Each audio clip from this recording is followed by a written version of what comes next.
Hi friends, അപ്പോൾ നമ്മൾ ഈ ഒരു പാർട്ടിൽ ഔട്ട്ലൈനാണ് ചെയ്യാൻ പോകുന്നത്. അപ്പോൾ ഈ ഒരു ഗ്രിഡ് ലൈൻസ് എങ്ങനെ വരയ്ക്കാമെന്നുള്ള ഞാൻ ജസ്റ്റ് ആദ്യം ഒന്ന് കാണിക്കുന്നുണ്ട്. അത് കണ്ടിട്ട് നിങ്ങൾക്ക് മനസ്സിലായില്ലെങ്കിൽ അതിൻ്റെ ഡീറ്റെയിൽ വീഡിയോ ഞാൻ ചെയ്തിട്ടുണ്ട്. അതിൻ്റെ ലിങ്ക് ഞാൻ ഡിസ്ക്രിപ്ഷനിൽ കൊടുത്തേക്കാം. അത് നോക്കിയിട്ട് നിങ്ങൾക്ക് വരയ്ക്കാവുന്നതാണ്. അപ്പം ഇത് നമ്മൾ വിജയുടെ ഒരു ഫോട്ടോ ആണ് സെലക്ട് ചെയ്തേക്കുന്നത്. അപ്പം ഇതിൻ്റെ അകത്ത് രണ്ട് വിജയ് ഒന്നിച്ചിരിക്കുന്ന ഒരു ഫോട്ടോ ആയിരുന്നു. അപ്പം അതിൻ്റെ അകത്ത് നമുക്ക് A4 വരയ്ക്കുമ്പം രണ്ട് പേരും കൂടെ ഒന്നിച്ച് വരയ്ക്കുമ്പം ഫുൾ സൈസായിട്ട് വരയ്ക്കാൻ കുറച്ച് ബുദ്ധിമുട്ടുണ്ട്. അതുകൊണ്ട് ഞാൻ ഒരു ഫോട്ടോ മാത്രമായിട്ട് സെലക്ട് ചെയ്തതാണ്. ഇപ്പം നമ്മൾ രണ്ടുപേരെയും കൂടെ ഒരു A4 വരയ്ക്കുന്ന സമയത്ത് നമുക്ക് ഒരുപാട് ചെറുതാക്കി വരയ്ക്കേണ്ടി വരും. അതായത് കണ്ണൊക്കെ വരയ്ക്കുമ്പോൾ തീരെ ചെറുതായിട്ട് വരയ്ക്കേണ്ടി വരും. അപ്പോൾ നമ്മൾ പ്രതീക്ഷിച്ച പോലെ നമുക്ക് ആ ഒരു ഡ്രോയിങ് നല്ല രീതിയിൽ ചെയ്തെടുക്കാൻ പറ്റത്തില്ല. അപ്പോൾ അതുകൊണ്ടൊക്കെ തന്നെയാണ് ഞാൻ ഒരു ഫോട്ടോ ആയിട്ട് സെലക്ട് ചെയ്തത്. പിന്നെ ഇപ്പം ഒരുപാട് പേര് കമൻറ്റ് ചെയ്യുന്നുണ്ട് ഓരോരുത്തർ വരയ്ക്കാൻ വേണ്ടിയിട്ട്. അതൊക്കെ ഞാൻ കാണാറുണ്ട്. പിന്നെ നമ്മുടെ ഈ ചാനൽ മെയിനായിട്ട് വർക്കാകുന്ന ഒരു ഡ്രോയിങ് അല്ലെങ്കിൽ ഏറ്റവും കൂടുതൽ വ്യൂ എടുക്കുന്ന ഒരു ടോപ്പിക് എന്ന് വെച്ച് കഴിഞ്ഞാൽ വിജയുടെ ഡ്രോയിങ് ചെയ്യുന്ന സമയത്താണ്. അപ്പം ബാക്കിയുള്ള ഡ്രോയിങ് ചെയ്യുന്ന സമയത്ത് ആ ഒരു സപ്പോർട്ടൊന്നും അങ്ങനെ കിട്ടാറില്ല. അപ്പോൾ ഞാൻ വിജയുടെ ഡ്രോയിങ് ചെയ്യുന്ന സമയത്ത് നിങ്ങൾ സപ്പോർട്ട് ബാക്കിയുള്ള ഡ്രോ ചെയ്യുന്ന സമയത്തൂടെ നിങ്ങൾ തരിക. എങ്കിൽ മാത്രമേ നമുക്ക് കൂടുതലായിട്ടും ഇപ്പം ഡ്രോയിങ് ഇതിൻ്റെ അകത്ത് ഉൾപ്പെടുത്താൻ പറ്റത്തുള്ളൂ.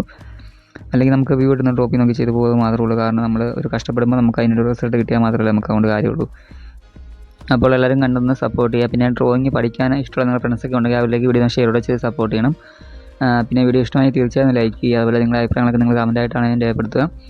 പിന്നെ ഇതിൻ്റെ സംശയങ്ങളൊക്കെ ഉണ്ടെങ്കിൽ നിങ്ങൾക്ക് കമൻറ്റായിട്ട് മെസ്സേജ് ചോദിക്കാവുന്നതാണ്. മെസ്സേജ് ചോദിക്കണമെങ്കിൽ ഞാൻ ഇൻസ്റ്റാഗ്രാം ലിങ്കൊക്കെ ഈ ഒരു ചാനലിൽ കൊടുത്തിട്ടുണ്ട്. അതുവഴി നിങ്ങൾക്ക് വന്നിട്ട് എന്നോട് ചോദിക്കാവുന്നതാണ്. പിന്നെ നിങ്ങൾ വരച്ച ഡ്രോയിങ് ഒക്കെ ഉണ്ടെങ്കിൽ ജസ്റ്റ് ഒന്ന് അയച്ചു തന്നിട്ട് ഓരോ സംശയങ്ങളൊക്കെ ഉണ്ടെങ്കിൽ ചോദിക്കുക. അപ്പം ഞാൻ എന്തെങ്കിലും മിസ്റ്റേക്ക് ഉണ്ടെങ്കിൽ ഞാൻ പറഞ്ഞു തരുന്നതായിരിക്കും. അപ്പം ഒരുപാട് പേര് എനിക്ക് അയച്ചു തരാറുണ്ട്. അപ്പോൾ അതുകൊണ്ടാണ് ഞാൻ പറയുന്നത്. അപ്പോൾ ഞാനിവിടെ തീരെ ലൈറ്റായിട്ടാണ് ഔട്ട്ലൈൻ ചെയ്യുന്നത്. കാരണം നമുക്ക് തെറ്റിപ്പോകാൻ ചാൻസ് ഉണ്ട്. അപ്പം നിങ്ങൾ ചെയ്യുന്ന സമയത്തും ഇതുപോലെ ലൈറ്റായിട്ട് തന്നെ വരയ്ക്കുക. നമ്മൾ ഗ്രിഡ് മെത്തേഡ് ഉപയോഗിച്ചെന്ന് പറഞ്ഞാൽ പോലും നമുക്ക് ഔട്ട്ലൈൻ ചെയ്യുമ്പോൾ തെറ്റിപ്പോകാനൊക്കെ ചാൻസ് ഉണ്ട്. അപ്പോൾ അത് ഓർത്ത് നിങ്ങൾ ചെയ്യുക. പിന്നെ എന്താ പറയുക, നേരത്തെ എന്തെങ്കിലും സംശയം ഉണ്ടെങ്കിൽ നിങ്ങൾക്ക് എന്നെ ചോദിക്കാവുന്നതാണ്. പിന്നെ ഇതിൻ്റെ അകത്ത് ഈ ഒരു ചാനലിൽ നമ്മൾ വേറെയും ഒരുപാട് ഡ്രോയിങ് ട്യൂട്ടോറിയലൊക്കെ ചെയ്തിട്ടുണ്ട്. കളർ പെൻസിൽ ഡ്രോയിങ് ഒക്കെ ചെയ്തിട്ടുണ്ട്. അപ്പോൾ നമ്മുടെ ചാനലിലേക്ക് പുതിയതായിട്ട് ആരെങ്കിലുമൊക്കെ വന്നിട്ടുണ്ടെങ്കിൽ നമ്മുടെ ചാനൽ പ്ലേലിസ്റ്റൊക്കെ എടുത്ത് നോക്കാവുന്നതാണ്.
അപ്പോൾ നമ്മുടെ ഔട്ട്ലൈൻ ഇവിടെ ഏകദേശം കംപ്ലീറ്റ് ആറായിട്ടുണ്ട്. അപ്പം വീഡിയോ ഇഷ്ടമായി തീർച്ചയായും ലൈക്ക് ചെയ്യുക. ഇനി നിങ്ങളൊന്ന് ട്രൈ ചെയ്ത് നോക്കാം, നിങ്ങൾക്ക് ഈസി ആയിട്ട് വരയ്ക്കാവുന്നുള്ളൂ. നേരത്തെ എന്തെങ്കിലും സംശയം ഉണ്ടെങ്കിൽ നിങ്ങൾക്ക് ചോദിക്കാവുന്നതാണ്. പിന്നെ ഡ്രോയിങ് പഠിക്കാൻ ഇഷ്ടമുള്ള ആൾക്കാരൊക്കെയാണ് നമ്മുടെ ചാനലൊന്ന് സബ്സ്ക്രൈബ് ചെയ്ത് വെച്ചേക്കുക. നിങ്ങൾക്ക് യൂസ് ആകുന്ന ഒരുപാട് ഡ്രോയിങ് വീഡിയോസ് നമ്മുടെ ചാനലിൽ അപ്ലോഡ് ചെയ്യുന്നതായിരിക്കും. അപ്പോൾ അതൊക്കെ ഒന്ന് കണ്ടിട്ട് നിങ്ങൾ പ്രാക്ടീസ് ചെയ്താൽ നിങ്ങൾക്കും ഈസി ആയിട്ട് ഡ്രോയിങ് പഠിക്കാവുന്നതാണ്. നമ്മളെല്ലാം മെത്തേഡ് ഉപയോഗിച്ചൊക്കെ തന്നെയാണ് ഔട്ട്ലൈൻ ചെയ്യുന്നത്. അതുകൊണ്ട് നിങ്ങൾക്ക് ഔട്ട്ലൈൻ ചെയ്യുന്ന സമയത്ത് ബുദ്ധിമുട്ടൊന്നും ഉണ്ടാവില്ല, നിങ്ങൾക്ക് നല്ല രീതിയിൽ ഔട്ട്ലൈൻ ഒക്കെ ചെയ്യാൻ പറ്റും. അപ്പം ബാക്കിയുള്ള ഓരോ പാർട്ടും കണ്ടിട്ട് നിങ്ങൾ ഡ്രോ ചെയ്ത് നോക്കുക. അപ്പം നിങ്ങൾക്ക് നല്ല രീതിയിൽ ഡ്രോയിങ് പഠിക്കാൻ പറ്റുന്നതായിരിക്കും.